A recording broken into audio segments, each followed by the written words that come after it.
খোলামেলায় এই ফ্যাশন শোটি কোনো উন্নত বিশ্বের দেশে হয়নি। ফ্যাশন শোটি হয়েছে সৌদি আরবে। একসময় রক্ষণশীলতার চর্চায় উপরের দিকেই ছিল সৌদি আরবের নাম, কিন্তু সেখানেই ঘটছে একের পর এক ভিন্ন ঘটনা। যেখানে নারীদের পোশাক নিয়েছিল বাধ্যবাধকতা, সেই সৌদিতেই হচ্ছে সাঁতারের পোশাক পরিহিত নারীদের ফ্যাশন শো, যাকে বলা হচ্ছে ঐতিহাসিক। 17 মে দেশটিতে এ আয়োজন করা হয়। এক দশকেরও কম সময় আগে সৌদি আরবের নারীদের শরীর ঢাকা পোশাক পরতে হতো। এখন দেশটি সংস্কারের মধ্য দিয়ে যাচ্ছে। এই আয়োজনকে সংস্কারের পথে দেশটির এক ধাপ এগিয়ে যাওয়া বলছেন অনেকেই। সৌদি আরবের পশ্চিম উপকূলের একটি দ্বীপে সেন্ট রেগিস রেড সি রিসোর্টে বড় একটি সুইমিং পুলের পাশে করা হয়েছিল এই আয়োজন।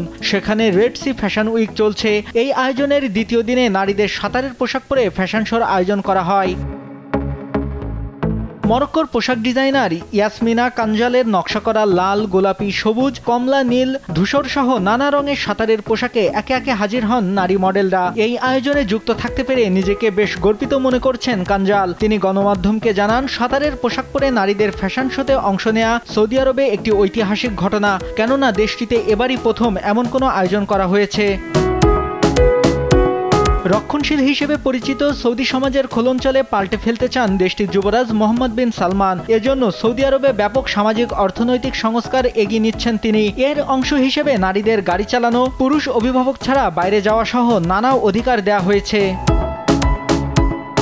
শুধু তাই নয়, যুবরাজ মোহাম্মদ বিন সালমানের সংস্কারের অংশ হিসেবে সৌদি আরবে সিনেমা হল খোলা হয়েছে। আয়োজন করা হয়েছে চলচ্চিত্র উৎসব, কনসার্ট আর ফ্যাশন শো। এর ধারাবাহিকতায় এবার সৌদি আরবের একটি অভিজাত রিসোর্টে সাঁতারের পোশাক পরে নারীদের ফ্যাশন শো হলো।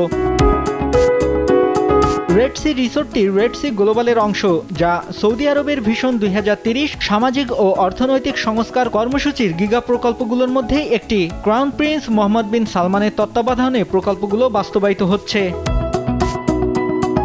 ইতিমধ্যে এই ফ্যাশন শো নিয়ে আলোচনা সমালোচনার ঝড় ওঠে মুসলিম বিশ্বে। অনেকে বলছেন, মুসলিম বিশ্বে নেতৃত্ব দিতে চাওয়া সৌদির জন্য বিষয়টি লজ্জার।